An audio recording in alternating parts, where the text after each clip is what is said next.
سوال کرنے لگے تھے بھی آپ للہ ما فی السماوات و ما فی الارض، اس میں لام تملید کا ہے، زمین و آسمان میں جو کچھ ہے ان سب کا مالک اللہ ہے۔ اگر نبی علیہ الصلوۃ والسلام مالک خود مانتے ہو تو یہ شراکت ہوئی جو کہ شرک ہوا، لہذا نبی علیہ الصلوۃ والسلام مالک کل نہیں، تمہارا یہ عقیدہ مالک کل نہیں ہوا، لہذا یہ شرک ٹھہرا۔ یہ بیٹے یہ تیرے سر پر جو ٹوپی ہے اس کا مالک کون ہے؟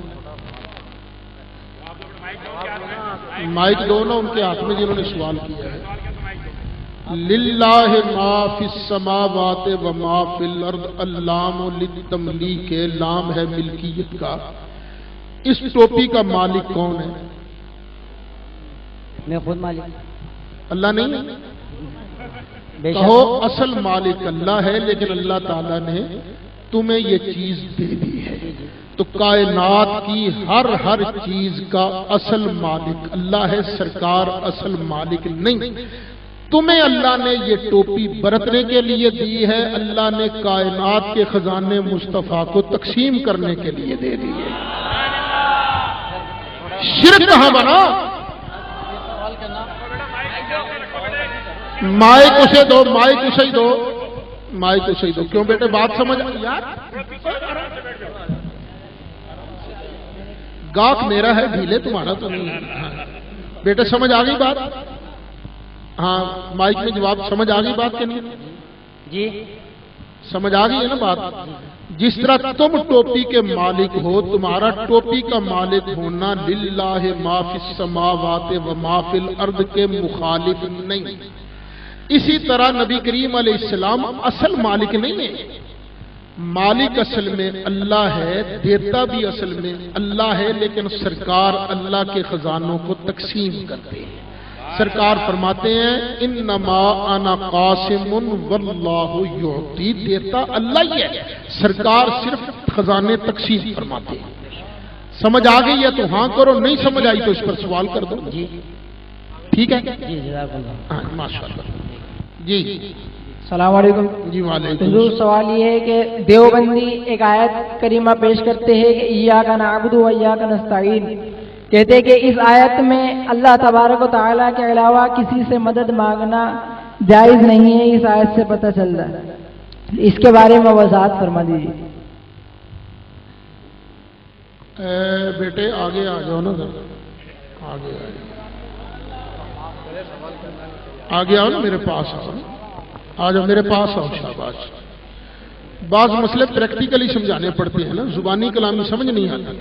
آ جاؤ شاباش۔ کیا نام ہے بیٹا تمہارا؟ عتیق الرحمان۔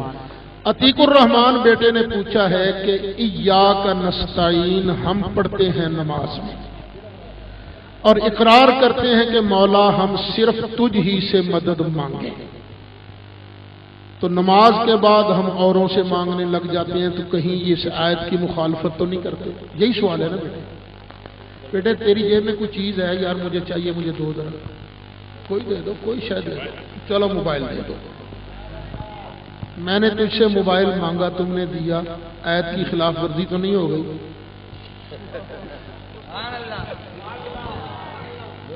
بتاؤ نا، جی آیت کی خلاف ورزی ہو گئی؟ جی خلاف خلاف ورزی نہیں۔ کیوں؟ میں نے تم سے جو موبائل مانگا نا، تو میں نے تمہیں معبود سمجھ کے نہیں مانگا، میں نے تجھے یہ سمجھ کے مانگا اللہ نے تجھے دیا ہے، اللہ کے دیے ہوئے سے مجھے دو۔ ہم اللہ سے مانگتے ہیں معبود سمجھ کر، اس کے بندوں سے مانگتے ہیں اس کی مخلوق سمجھ کر۔ ٹھیک ہے؟ ترجمہ آیت کا یہ ہے، یا اللہ معبود سمجھ کر ہم صرف تجھ ہی سے مانگیں۔ ٹھیک ہے بیٹے؟ جزاک اللہ۔ اور دیکھو اللہ فرماتا ہے، اب سنتے جو آیت، اللہ کہتا ہے تعاونوا علی البر والتقوی، نیکی اور پرہیزگاری کے کاموں میں ایک دوسرے کی مدد کیا کرو۔ اب اگر اللہ کے علاوہ کوئی اور مدد ہی نہیں کر سکتا تو یہ اللہ کیوں فرماتا ہے ایک دوسرے کی مدد کیا کرو؟ پتہ چلا اللہ سے مدد مانگنی ہے تو معبود سمجھ کر، بندوں کی مدد مانگنی ہے، بندوں کی مدد کرنی ہے تو اللہ کی مخلوق سمجھ کر۔ نبی کریم علیہ الصلوۃ والسلام کے جو مدنی صحابہ تھے، اللہ نے ان کا نام کیا رکھا ہے؟ انصار. انصار کا معنی کیا ہے؟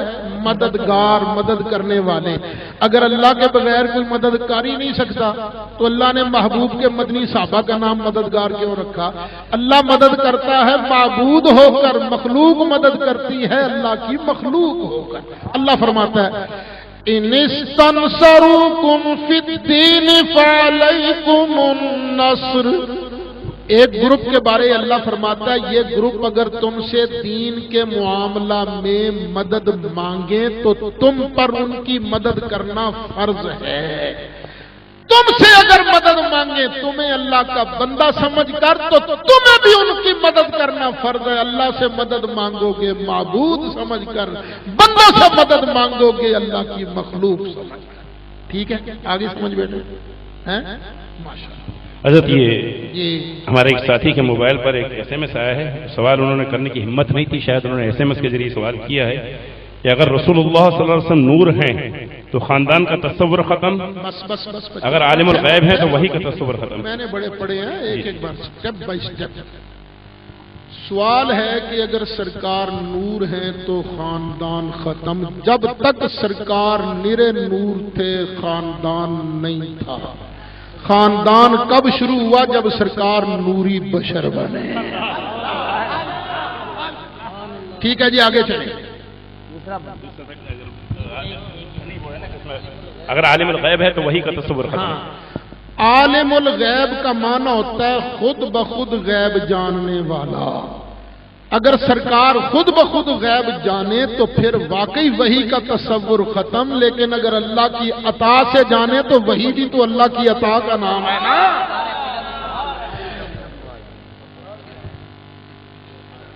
جی آگے ہے کہ اگر مختار کل ہیں تو شفاعت کا تصور ختم. مختار کل کا معنی کیا ہے؟ ہم سرکار کو مختار کل نبی مانتے ہیں یا مختار کل خدا؟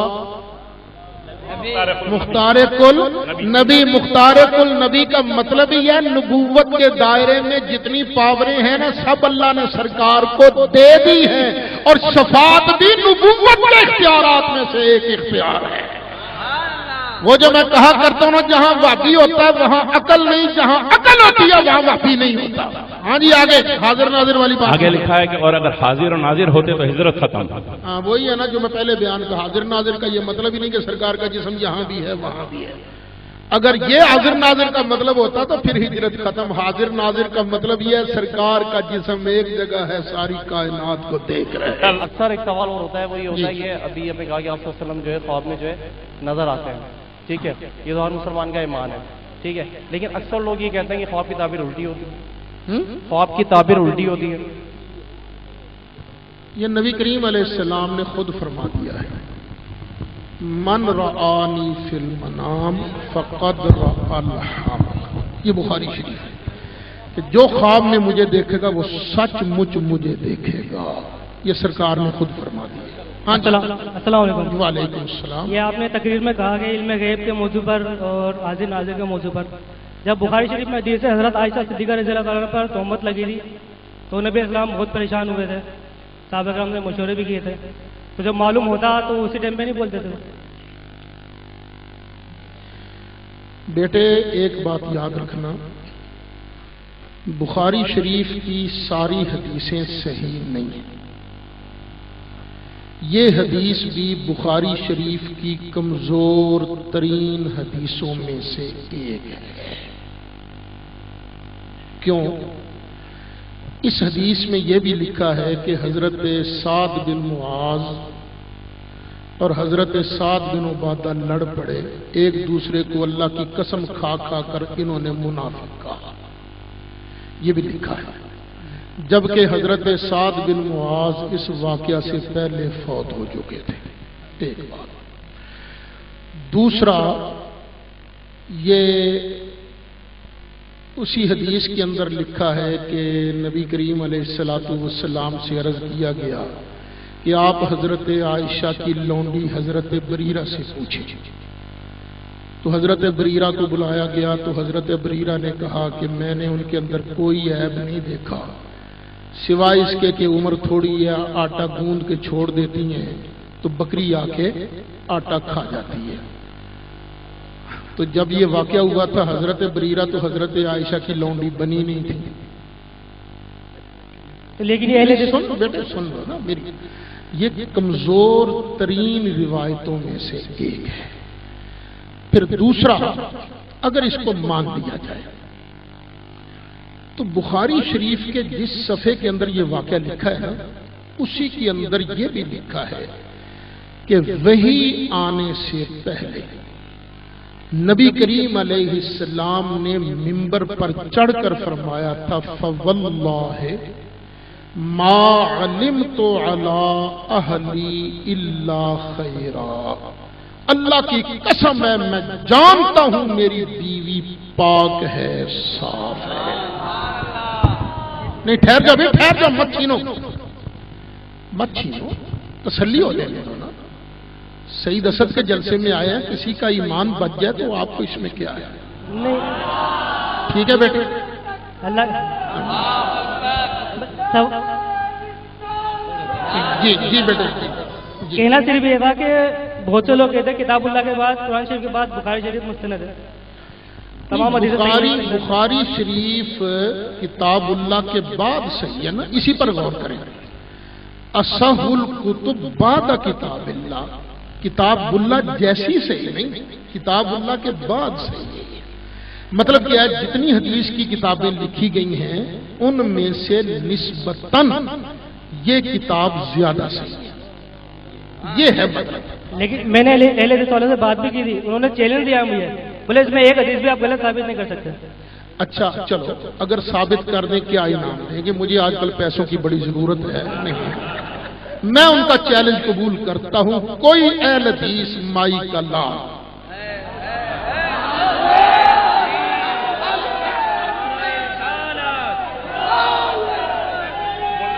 کوئی اہل حدیث مائی کا لال اگر یہ چیلنج کرے کہ بخاری کی ہر حدیث صحیح ہے اور وہ ایک حدیث غلط ثابت کرنے پر 1,00,000 روپیہ دینے کو تیار ہو انعام، تو مجھے بڑی سخت ضرورت ہے. میری گاڑی بہت پرانی ہو گئی ہے، میں نے گاڑی نہیں لینی ہے.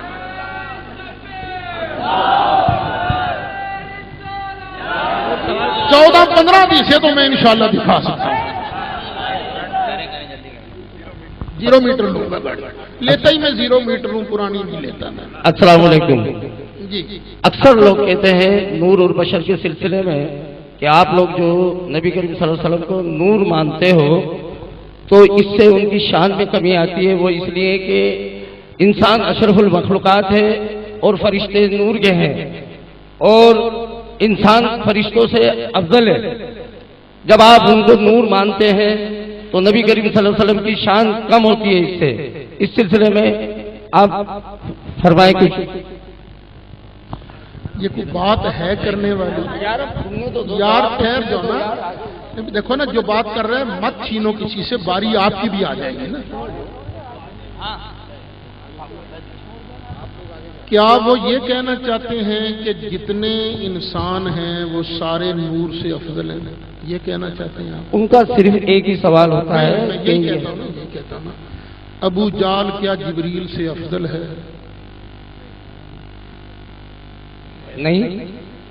اب دیکھو یہ تو اشرف المخلوقات ہے. ابو جال، ابو لاب